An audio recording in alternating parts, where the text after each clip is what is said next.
반갑지만 그래도 더 반갑게 안녕 한번. 안녕 안녕 안녕. 안녕 안녕 안녕. 제가 저희 장안중앙교회를 참 사랑하지만 지구상에 있는 지상교회는 어떤 교회도 완벽한 교회가 없죠. 우리의 좋은 점은 잘 안 보이고요. 우리의 나쁜 점은 참 크게 보입니다. 근데 계속 이제 저희를 보통 개혁교회라고 하거든요. 계속 이제 변화되어져 가는. 우린 죄인이기 때문에 완벽할 수 없고 끝까지 예수님 오시는 그날까지 모든 지구상의 교회는 변화되어져 가는데, 좀 한 가지 저희 교회에서 저희가 좀 아쉽다라고 느끼는 게, 아까 우리 이양자 선생님 쭉 좋은 기도 하셨지만 중간에 아멘으로 화답하는 문화가 좀 불편할 수도 있어요.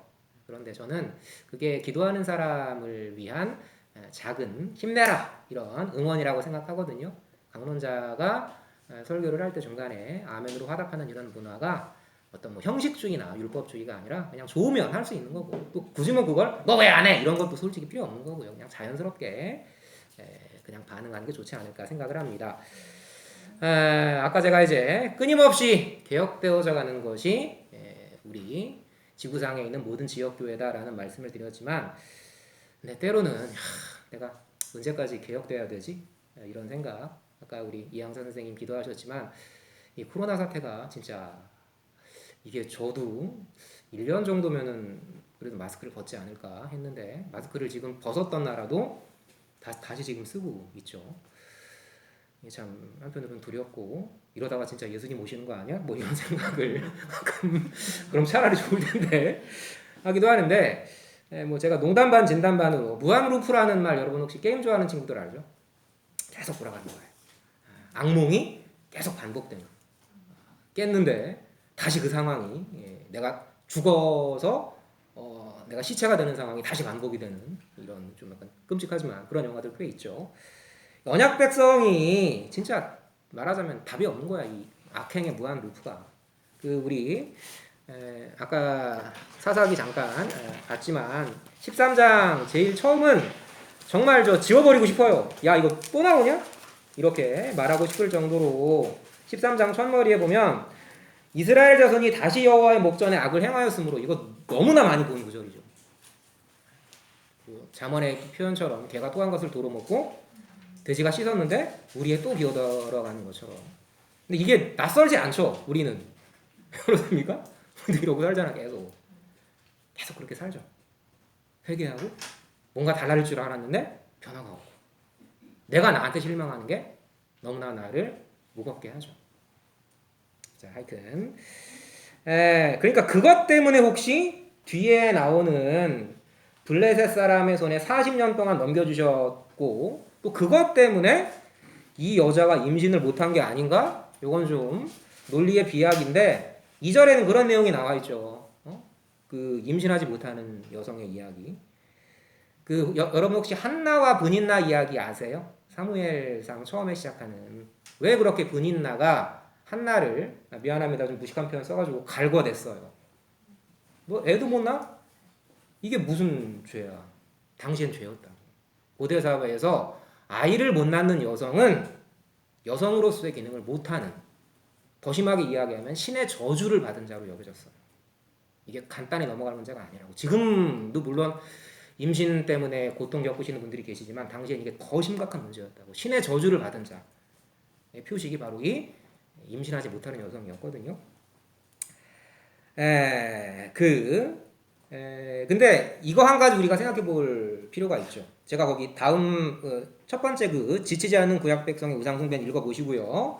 우리는 어쩔 수 없이 하나님의 법과 죄의 법을 함께 섬기는 나약한 존재들이고, 내 한계를 볼 때마다 하나님의 은혜를 갈구하게 되는 건데, 밑에 나와 있는 사라, 리브가, 라헬, 오늘 마노아의 아내가 삼손의 엄마죠. 마노아의 아내, 지금 말씀드린 한나, 엘리사 사역 때 나오는 수넴 여인, 뒤에 공부할 거예요. 그리고 엘리사벳은 그 사가랴 제사장의 부인이었던 그 사도 요한, 세례 요한의 모친이었던 사람이죠. 이 7 여인들의 공통점이 있어요. 뭘까요? 제가 지금 계속 떠들었는데, 임신을 오랜 기간 동안 하지 못했던 여인들이었어요. 그런데 이런 불임이라는 한계에 직면했을 때, 난 너무 괴로워. 왜 사람들은 나를 저주받은 여인이라고 손가락질을 하지? 이 고통도 있죠. 이 고통도 있는데 골짜기가 깊을수록 내 인생의 땅이 깊게 패일수록 씨앗이 더 깊게 심겨지는 것처럼, 또 물론 너무 깊게 패주면 안 되겠지만 적절한 때를 조절하시죠. 하나님께서는 그렇게 내가 임신하지 못하는 여성이라는 한계에 직면했을 때 뭐가? 생명의 주관자. 그분께서 나를 임신하도록 하는 축복을 주셨을 때 그 기쁨이 커지는 거죠. 내가 저주받은 여인이라는 슬픔이 깊을수록 내 안에 새 생명을 창조하시는 그 역사에 대한 기쁨이 커지는 거예요. 이게 복음의 원리입니다. 십자가의 죽음은 가장 비참한 모습이었지만 그것이야말로 지구상 최대의 영광스러운 제사가 되었던 것처럼 말이죠. 그래서 그 뒤에 무슨 말이 나와요? 엘리사벳 사건 이후에 이런 얘기를 하는 거죠. 되죠? 하나님의 모든 말씀은 능치 못하심이 없느니라. 아까 말씀드린 그 세입자의 힘이 어디서 나오는 것인가? 20년 가까이 임신 못했던. 근데 되게 공통점이 사라와 리브가와 라헬 다 뭐예요? 이스라엘 사람들이 믿음의 조상이라고 여기는 10조의 새 조상의 부인들이 다 하나같이 오랜 기간 동안 임신을 못했던 사람들이었어요. 뭘 말해주는 겁니까? 너희는 내 은혜가 아니면 자손 언약 번창을 이룰 수 없는 존재다. 나만 바라봐라. 이걸 줄기차게 강조하시는 거죠. 대저 하나님의, 우리 한번 해볼까요? 대저 하나님의 모든 말씀은 능치 못하심이 없느니라. 내가 불임 여성이라고 포기했을 그때 하나님은 나에게 새로운 생명을 임신하도록 하는 축복을 주셨던 거죠. 한나, 너 불임 고통 가운데 뒹굴어. 이게 목적이 아니라고. 내가 너 안에 새로운 생명을 창조할 수 있는 능력자라는 걸 보이시기 위한 거였죠. 자, 어쨌거나 이제 만호 밑에 보시면 여호와의 사자는 여러 가지 설이 있어요. 천사라는 설도 있고 하나님 자신이라는 설도 있고 예수님이라는 설도 있고요. 보통 이제 개혁교회는 이 세 번째 설로 보죠. 예수님이 이제 나타나신 것으로 이제 모형적으로 이제 나타나신 것으로 보는데, 자, 블레셋의 핍박에서 구원할 자, 아까 제가 잠깐 설명드렸죠. 나시린이라는 말은 헌신하다라는 말에서 온 말이에요. 그래서 포도주를 마시면 안 되고 머리카락을 자르면 안 되죠. 나중에 삼손님의 근원이 뭐였어요? 이 머리카락이었죠. 머리카락을 밀어버렸을 때 삼손이 힘을 잃어버렸던 거고, 또 시체를 만지면 안 되고, 이런 금기들이 있어요. 자, 그런데 문제는 삼손의 삶은 전혀 나시린다운 삶이 아니었다라는 거죠. 아이를 낳을 만한 조건이 아니었던 여인에서 출생, 이 기적이 이루어졌던 것처럼, 자, 이 여호와의 사자가 이런 생각 한번 해볼까요? 이제 나중에 집에 가서 13장 꼭 읽어보시면 두 번 나타납니다. 두 번 나타나는데 다 남편 마누아가 아니라 마누아의 아내에게만 먼저 나타나요. 그러니까 우리 부활 사건에서도 제일 먼저 예수님이 누구한테 자신의 부활한 모습을 보이세요? 7 귀신 들렸던 미친 여자라고 쉽게 말하면. 저 여자는 귀신 들렸었어. 이게 자랑이 아니란 말이에요. 더군다나 여자였다고. 제가 여자를 무시하는 게 아니고 당시 사회에서 여성의 증언은 증언으로 채택되지 않습니다. 요즘 이야기하면 뭐 성차별이라고 이제 이야기할 상황이지만 당시엔 그랬다고. 근데 여인 중에서 어떤 여인이야? 7 귀신 들렸던 마리아라는 여인이었다고. 근데 그 여인을 왜 하나님께서 부활의 첫 증인으로 세우셨겠어요? 믿을 만한 사람의 증언을 채택하지 않으심은 바로 너희 생각과 나의 생각은 다르다라는 걸 보이시기 위한 거였죠. 자, 자격 없는 자를 자격 있게 들어쓰셨던 역사처럼 하나님께서는 이 마노아가 아니라 마노아의 아내에게 여호와의 사자의 모습을 보여주셨던 거죠. 자, 그런데 이제 어차피 이렇게 하실 거면, 그죠? 그냥 하시면 되잖아, 본인이. 왜 이런 귀찮은 과정을 거치게 하세요? 오른쪽 밑에 만화 컷 보시면 뭐 마노아는 아내의 말을 듣고 여호와께 기도했지. 뭐 이렇게 주여 주께서 보내주셨던 하나님의 사람이 저희에게 다시 오기를 바랍니다. 그래서 우리에게 태어날 아기를 어떻게 키워야 할지 이런 거 왜 굳이 우리가 기도해야 되냐고. 어차피 다 이루어질 건데. 그런 생각 혹시 안 해보셨어요? 아까 우리 예수님의 이름을 기묘자라 이야기를 했는데 하나님의 섭리 중에서 참 우리가 이해가 안 되는 게 많죠. 여기 이제 에스겔 36장의 내용을 보게 되면 이것도 역시 이해가 안 됩니다. 여러분 저 첫 번째 문장이 논리적이라고 생각하세요? 다 정해졌으니 힘써 기도하라. 다 정해졌으면 내가 힘써 기도해도 이루어지고 힘써 기도하지 않아도 이루어질 텐데 왜 힘써 기도해야 돼요? 이해가 안 되는 거죠. 그래가지고 공격받는다니까. 그래서 개혁주의가 그래가지고 공격을 받는 거예요. 야 하나님이 다 하게 하신다면서 그럼 우리의 정성이 뭐가 필요하냐? 공격을 받기도 하고요. 우리가 스스로 나를 공격하기도 해요. 안 하는 거야 그냥. 전도 안 해도 되고 어차피 내가 전도 안 해도 믿을 사람은 믿을 텐데 뭐하러 전도해. 그죠? 마태복음 28장 제일 마지막 구절은 지워버려야 되는 거죠. 그러니까 땅끝까지 이르러 내 증인이 되리라 이런 구절도 지워버려야 되는 거고. 여러분 말씀을 잘 보셔야 돼요. 제가 언젠가 이야기했죠. 이 말씀이라는 건 양날의 검이 된다고. 잘못 들어가면요. 좀 제가 이런 표현 좀 죄송하지만 어떤 애가 그림을 그렸다? 할아버지 얼굴을 그렸어. 근데 몸뚱아리는 애기야. 그리고 기저귀를 차고 있어. 그리고 젖병을 물고 있어요. 여러분 이거 정상입니까? 얼굴은 할아버지인데 몸뚱아리는 애기야. 그리고 엄마 젖죠 이러고 있어. 이걸 정상이라고 생각한다니까? 이게 그거라고. 어차피 하나님이 다 하게 하실 텐데 내 기도가 뭐가 필요해? 그게 틀렸다고 에스겔이 말하는 거란 말이야. 잘 보라고. 36절에 나 여호와가 말하였으니 이룰 거라고 하죠. 그럼 이루시면 되잖아. 근데 뭐라고 말씀하세요? 바로 뒤에. 잘 보세요. 그래도예요. 그래도 이루어주기를 내게 구해야 할지라. 왜? 그 과정을 보신다는 거예요. 지금이라도 저 같은 미천한 강론자 세우시지 않으셔도 다 여러분들을 성령 충만으로 채우실 수 있지만 왜 나를 세우셨겠어요? 왜 부족한 저 같은 강론자를 세우십니까? 이 과정을 결코 무시하지 말라는 거예요. 더 중요한 말씀이 있어요. 더 중요한 말씀은 뭐냐면 그러한즉 그들이 나를 여호와인 줄 알리라 해서의 알리라는 건 여기서 이 오빠 이름이 뭐죠? 물어보면 여완이는 이런 비극인데. 몰라. 문제는 아는데 이름을 안 물어. 그러니까. 저 마스크 쓰고 저를 예쁘게 쳐다보고 있는 저 선생님 성함을 예주한테 물어보면 예주는 저 선생님 이름은 나은양. 알잖아. 그죠? 은양이 선생님을 예주는 알고 있어요. 근데 아는 거예요? 다 알아요? 여기서 안다라는 말은요. 난 나은양 알아. 이거 말하는 게 아니라고. 나은양의 인격을 알고 나은양의 기쁨을 알고 나은양의 슬픔을 알고 나은양의 고통을 알고 나은양의 소망을 알고 나은양의 꿈을 알고 나은양을 향한 사랑을 알고. 이 안다라는 말은요. 전인격적인 알을 말하는 거예요.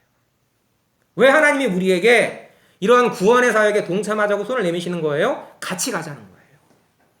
내가 너를 얼마나 사랑하는지 넌 생생히 체험해야 돼 라는 걸 말씀하시는 거예요.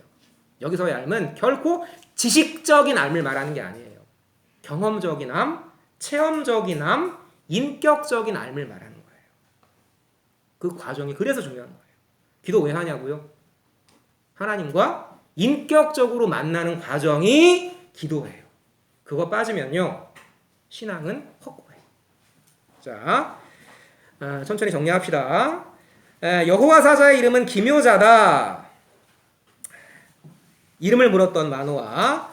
여호와 사자의 대답 쭉 읽어보시고요. 어디라고 내 이름을 묻느냐? 내 이름은 기묘니라. 이 말은 말씀이 성취가 될 때 우리가 당신을 향한 영광 찬송의 노래를 부르겠습니다. 그럼 우리가 안 부르면, 우리가 영광 찬송 노래 안 부르면 그분은 영광 못 받으시는 거예요? 착각이라는 거죠. 우리가 기도 안 하면 하나님의 뜻이 이루어지지 않는다라는 거예요? 착각이라는 거죠. 내가 제사 안 드리면 하나님이 제물 안 받으신다는 거예요? 착각이라는 거죠. 착각이에요. 이거 하나님 성경 말씀 우리가 인정하지 않으면 이게 진리가 안 돼요? 우리가 인정하든 우리가 인정하지 않든 이 말씀은 객관적인 진리예요. 내가 인정한다고 이게 말씀이 되고 내가 인정 안 한다고 이게 말씀이 안 되는 게 아니라고. 그럼 왜 이걸 우리로 하여금 읽게 하시는 거예요? 너 행복하라고. 너 행복하라고. 왜? 너는 나의 피조물이기 때문에 그 피조물 중에서 나의 소유물이기 때문에 넌 이것 없이 불행하게 살 수밖에 없다고. 여러분 교회 오지 않고요? 제가 차 몰고 저 뭐 골프는 못 치지만 어디 놀러 갔어 유원지. 행복할까요? 행복할까요? 여러분 여기 오지 않고 PC방 가가지고 친구들이랑 막 신나게 클릭질했어. 행복할까요? 여기 오지 않고 저기 맛있는데 뭐 먹으러 갔어 유원지에. 행복할까요? 착각입니다. 행복할 것 같지만 행복하지 않아요. 왜? 여러분들은 하나님의 선택된 하나님의 소중한 소유물이기 때문에. 기억하십니까? 세굴라? 하나님의 보물이기 때문에 하나님 손 밖으로 나가게 되면 여러분들은 더 이상 보물이 아니라고. 우리는 쉽게 말씀드리면 하나님께 콕괭 자들이라. 이거 없인 불행합니다. 자, 그런데 이제 기묘자라는 말은 이사야 9장에서도 언약대로 출생하실 메시아의 한 속성으로 나와 있고요. 그 뒤에 이런 말이 나오죠. 하나님의 나라의 세워짐은 인간의 열심이 아니라 만군의 여호와의 열심히 이를 이룬다. 아까 제가 사라, 임신 못했던 사라가 임신한다고 이야기하니까 웃었죠. 아브라함도 웃었어요. 어떻게 제가 90세 가까이 아기를 못 낳았는데 제가 임신을 하겠습니까? 뭐 이사야가 처녀가 잉태하여 아들을 낳으리니 그 이름을 임마누엘이라 하리라 했다고요? 전 처녀인데 제가 어떻게 아이를 낳습니까? 우린 비웃는 거예요. 쿼크 입자 세계의 힘이 어디서 나온지도 모르는 인간들이 그 힘의 근원을 향해서 판단하는 거예요. 내가 이해할 수 없으면 하나님을 믿을 수 없다고 이야기하는 거예요. 피조물인 주제에 창조주를 판단하고 앉아있는 거예요. 이해할 수 있어야 우리는 믿습니다. 착각 하나 볼까요? 우리가 진리를 지키는 거야. 성경신학, 개혁주의 신학, 복음주의 신학, 이 성경 말씀에 대한 권위 내가 지키는 거야. 착각입니다. 말씀 중심 신앙의 가장 위험한 한계가 이거예요. 진리이신 말씀이 우리를 지키는 거지 내가 무슨 대단한 사명을 받아가지고 내가 이거 안 지키면, 여러분 성경신학 우리가 안 지키면 성경신학 없어집니까? 착각이에요.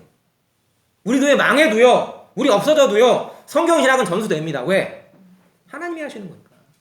우리가 지키는 게 아니라고. 이건 내게 아니란 말이야. 우리가 진리를 지키는 것이 아니라 진리가 우리를 지키는 거예요. 뭐가 보여줍니까? 사사기가 보여주잖아. 그렇게 하나님께서 돌아와라 회개할게 했는데 또 반복하잖아요. 우리 잘 쓰는 말로 노답이라고. 이스라엘은 노답이란 말이야. 이스라엘만 노답입니까? 우리도 다 노답이에요. 은혜로 붙잡지 않으시면 또 다시 글로 기어 들어간다. 두 번째, 많은 그 사람들이 이해되는 것만 존재한다고 이야기를 하죠. 이 계몽주의라는 말은 한 200년, 300년 전쯤에 이 인라이트먼트라는 말이 빛이 되어줌이라는 뜻이죠. 야, 이 무지 막대한 멍청한 인간들아, 이 성경이 이게 뭐 정확무한 하나님 말씀이라고? 이게 무슨 1.1획도 더하거나 덜할 게 없는 하나님 말씀이라고? 야, 여기 안에 얼마나 오류가 많고 여기 안에 얼마나 말도 안... 야, 죽은 사람이 살아나? 야, 뭐 베드로가 물 위를 걸어? 야, 홍해가 갈라져? 너네 바보냐? 그걸 믿냐? 라는 사람들이 이 성경을 잘라내기 시작했어요. 단적인 예로 미국 3대 대통령이었던 토머스 제퍼슨은 독립선언서를 기초했던 사람이었죠. 몬티첼로의 현자였어요. 이 사람이 성경 가운데에서 이건 이해되지 않는, 아까 제가 말씀드린 그런 초자연적인 계시, 어떤 뭐 하나님께서 죄에 대해서 진노하신다고, 하나님은 사랑의 하나님이야, 지옥이 있다고, 그런 거 없어. 다 잘라내버려요. 그리고 46페이지짜리 제퍼슨 성경을 만듭니다. 이게 인간의 이성이에요. 믿을 수 없다고. 과연 그럴까요? 제가 아무리 강론을 하고 아무리 우리가 이런 개론 구조를 정리하고 아무리 우리가 성경을 변증해도요. 믿을 사람은 믿고 믿지 않을 사람은 안 믿습니다. 너무 무책임한 말이라고요. 성경이 그렇게 이야기를 해요. 어떤 사람에게는 들어도 듣지 못할 귀를 주고 보아도 보지 못할 눈을 준다고. 여기서 졸면서 듣거나 여기서 언제 끝나지? 하면서 들어도요. 이게 들린다라는 건요. 기적입니다. 알겠어요? 죽은 사람이 살아나는 게 기적이 아니라고. 이 하나님의 말씀이 내 안에 박힌다라는 게 기적이라고요. 이게 믿겨진다라는 게 기적이라니까. 여러분 안에 뭐가 있습니까? 영원한 생명이 있죠. 여러분 이거랑 뭐랑 바꾸시겠어요? 서울대랑 바꾸시겠어요? 63빌딩이랑 바꾸시겠습니까? 뭐 저기가 제일 비싼 데라며 제1롯데월드 거기 뭐야 하여튼 에비뉴엘인가? 그거랑 바꾸실래요? 이 영원한 생명이랑? 대통령 자리랑 바꾸시겠어요? 이 영원한 생명이랑? 영원한 생명은요 우리 안에 주신 하나님의 선물이고 이건 논리적으로 설명될 수 있는 게 아니라고요. 논리가 필요하지만 논리적으로 설명될 수 있는 게 아니라고요. 그 인간 이성을 능가하는 성령의 내적 증거가 우리 가운데 말씀하시는 거죠. 넌 하나님의 자녀야. 넌 내 소중한 보물이야. 난 널 결코 버리지 않아. 세상이 너를 손가락질해도 나는 너를 끝까지 끌어안고 품고 구해낼 거야. 이 말씀이 말이죠. 여러분 이 성령의 조명이 없으면요. 이 거듭남의 체험이 없으면 기독교인이 아닙니다. 말씀한다고 기독교인이 아니에요. 이 말씀을 듣고 내 마음 가운데 뜨거워짐이 없으면 그건 가짜 기독교인이라고. 여러분 세상에서 제일 불쌍한 존재가 어떤 존재인지 아세요? 거듭남을 체험하지 못한 목사, 거듭남을 체험하지 못한 복음 전도자, 거듭남을 체험하지 못한 이 소위 기독교적 지식인이 제일 불쌍한 겁니다. 거듭남의 체험은 반드시 성령께서 직접 주시는 거죠. 말씀을 통해서. 거기 밑에 제가 참 힘의 근원, 참 빛의 근원 이렇게 써놨지만 바울이 이런 얘기를 하죠. 이제 신라와 디모데를 기다릴 때 아테네에서였죠. 아레오바코스 이제 많은 에피쿠로스 학파와 그 스토아 학파 철학자들 앞에서 너희가 알지 못하는 신에게라고 써놓은 걸 내가 알게 하겠다. 이 우주 가운데 만유를 지으신 천지의 주제께서는 사람의 손으로 지은 전에 계시지 아니하시니 우리가 그를 힘입어 살며 기동하며 있다. 그는 만민에게 호흡과 생명과 만물을 주시는 분이라. 힘의 근원이 어디에 있는지 우리가 누구를 힘입어 살며 기동하며 있는지 이걸 알게 하는 건요. 논리 이전에 우리 안에 계신 성령께서 지식으로 주시는 거예요. 그 지식은 인간의 앓을 뛰어넘는 지식입니다. 그 지식을 우리에게 주신 하나님께 감사하면서 기도하고 마치도록 하겠습니다. 하나님 아버지 감사합니다. 저희 가운데에 아버지의 영생을 주셨고 그 영생 가운데 살아가는 것이 얼마나 큰 감사의 제목인지 저희는 때때로 잊고 삽니다. 아버지 하나님 부족한 입술을 통해서 말씀을 전하게 하셨지만 이 말씀을 전하는 자 먼저 아버지 앞에 늘 회개하는 모습으로 살아가야 함을 기억합니다.